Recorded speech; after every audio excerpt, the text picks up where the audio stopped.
Hello and welcome to NCTV episode 120. Bonfire Night 2025 is fast approaching, so today will be all about shining a light, or sparkler depending on your preference, on how the colder weather can quite literally stiffen up your joints as well as other related seasonal issues for this time of year.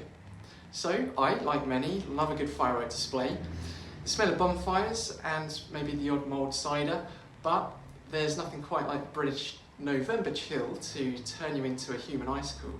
I say that, and it's actually looking relatively mild, albeit wet over the next few days, but you catch my drift.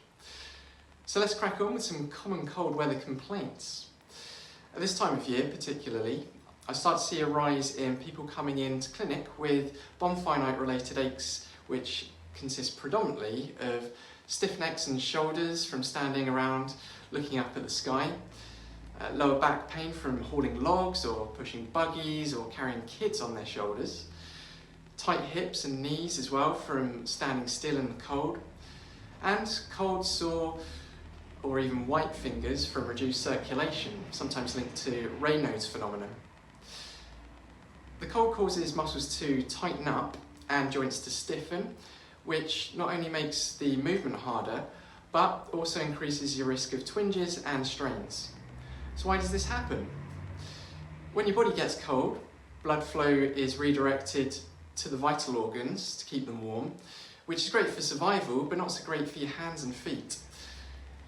Meanwhile, the muscles around your neck and shoulders tighten to conserve heat, which is why those fireworks can sometimes leave your neck feeling stiff and achy. So what can you do about it to stay supple and pain-free this bonfire night, or any other similar events if looking further into the future, for example, New Year's Eve? Firstly, layer up smartly, so multiple thin layers trap the warmth better than one thick one does. 2, keep moving, shift your body weight, do a few sort of gentle exercises and stretches while you wait for the next rocket. 3, warm your hands. Pockets, gloves or hand warmers are your friends here. 4, watch your posture. Instead of craning your neck up looking for minutes on end, take breaks, move around, turn the head and keep it all mobile. And 5, afterwards be sure to warm up again, either with the likes of a hot chocolate or a drink of any sort that's warm, a bath or heat pack to help relax those cold tightened muscles. And if you're helping set up the fireworks or bonfire, remember, bend your knees, not your back, to stop a workout type related injury waiting to happen. I mentioned Raynaud's phenomenon earlier, which is something I've actually developed in recent years. So if you're someone like me whose fingers or toes turn white, blue, or go numb in the cold, here are a few things that you can do to keep your circulation flowing. Keep your whole body warm, not just your hands. Your body prioritises blood flow to the vital organs, so warming your core with layers, scarves, hats, etc. actually helps your extremities too. Also, wear thermal gloves or socks. Look for the battery heated or silver lined options that retain warmth and improve circulation. Remember to avoid sudden temperature changes. Gradually warm up when coming indoors, as jumping straight into hot water can actually trigger pain once blood rushes back too quickly. Be sure to keep moving too. Wriggle your fingers and your toes, rotate your wrists and your ankles. Even small movements can help to boost your blood flow. Something you may not realise, but it's good to reduce caffeine and nicotine as well. Both of these constrict the blood vessels, making Raynaud's worse. Other things that can help, try stress management techniques. Stress can trigger attacks just as much as cold can.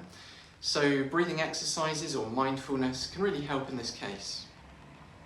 A more unorthodox method cited by Wim Hof, which is not for the faint-hearted, is to immerse your hands into ice cold water for 2 minutes whilst visualising the heat and blood flow to the fingers. This trains the vascular system to respond more effectively to cold stimuli.